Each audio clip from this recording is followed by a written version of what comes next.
चुमेर हाथ मैया बाजे बजनिया तो छमक उठाती मैया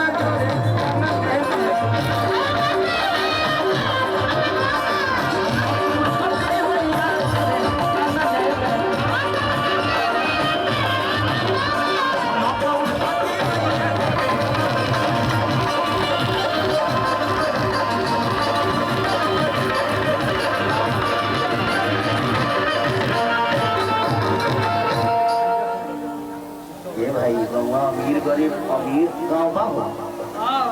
बड़े गाँव में पैसा बा जानते हैं कि ना यार देहात हो माल है इधर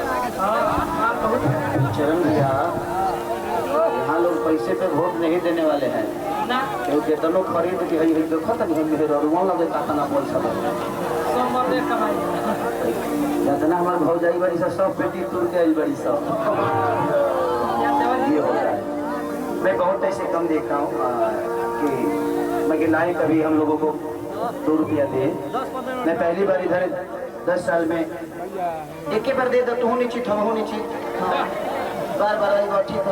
हाँ हाँ चाची हेलमेट लेके जाए गाड़ी 50-50 के दिए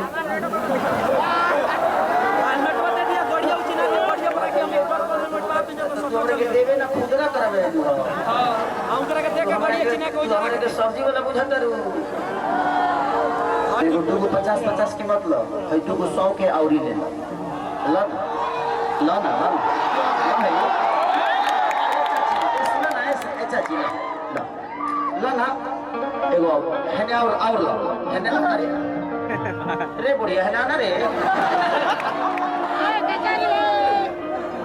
अच्छा भाई तार पैसा ले ठीक नहीं है हमरा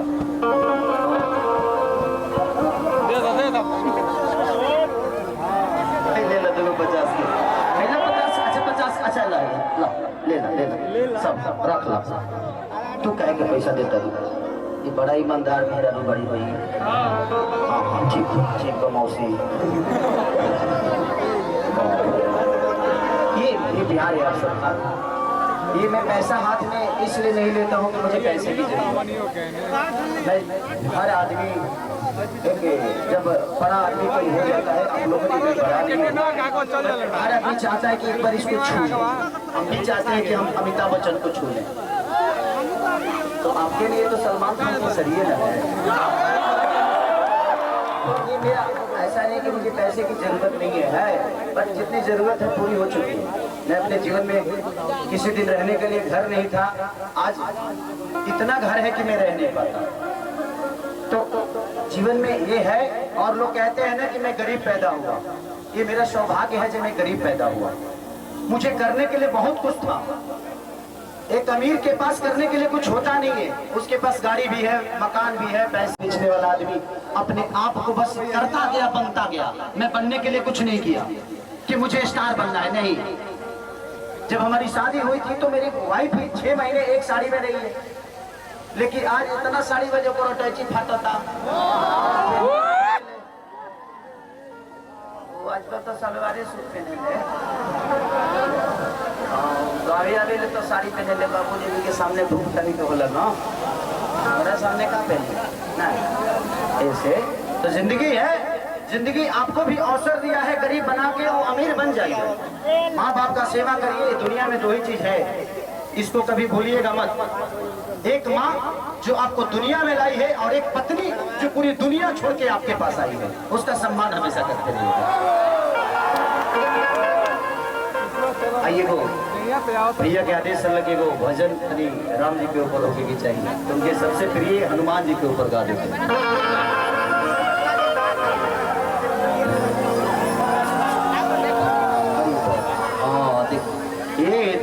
तू जानी बड़ा अमीर बड़ू तहर मोरा सऊदी रहले तब तो खाली रहत हो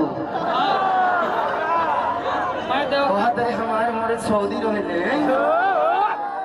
मैंने तो उतर के पैसा कमा के भेजे तेरे बेटा खाते अभी पैसा कहां से आवत है तेरा बुझार कहीं है कातना फराउठा बेला तुम से तो जाके आवत होई ये बुझता है अनुवाद ना जितना सऊदी से भेजे हमें अकाउंट नंबर भेज दे भौजी डालत रहिए हमरा में तारा जब जरूरत पड़ी तो हम भेटाएब ना। आई वो देनु लोग सब जल से नहाई के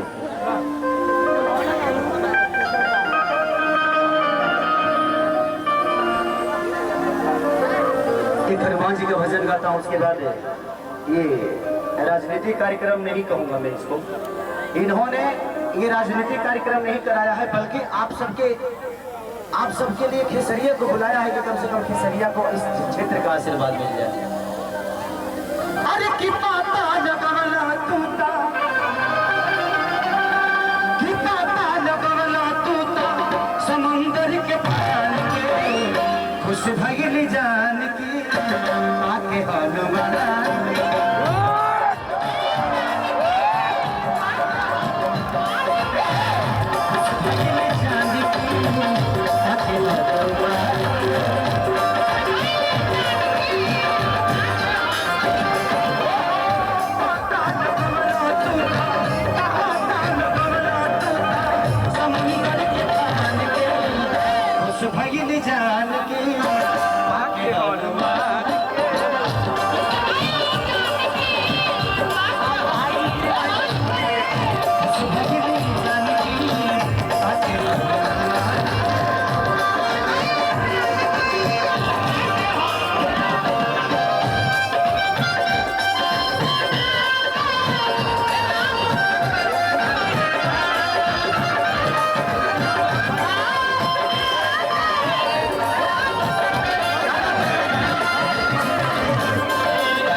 लंका में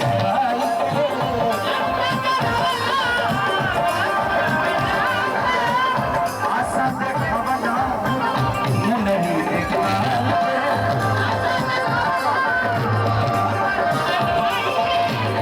आशा देखवना नहीं देखा।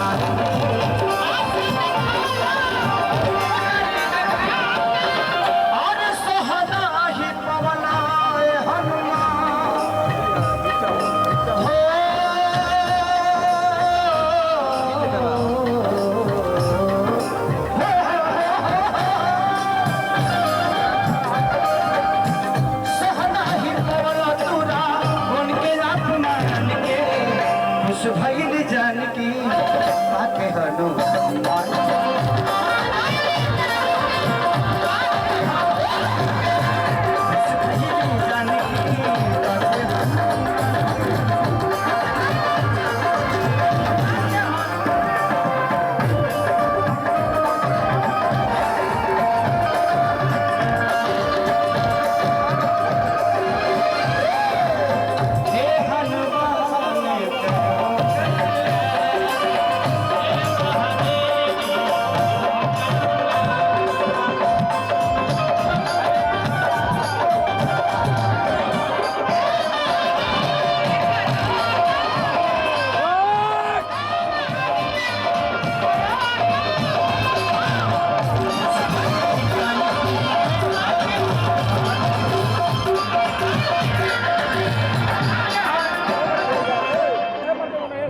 खेल जो हो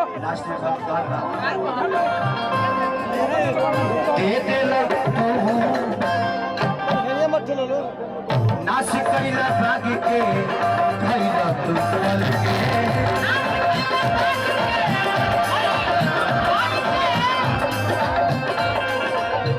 लिखल गाना है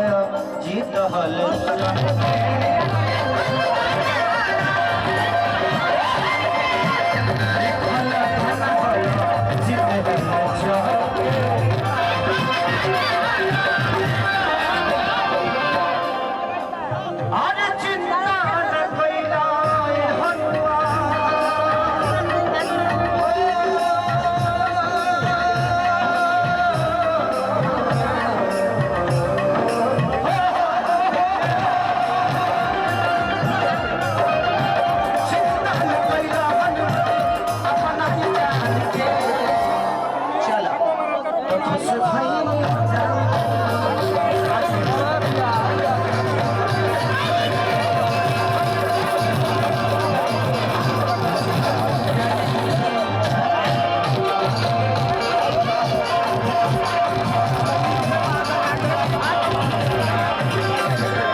मोर पूजा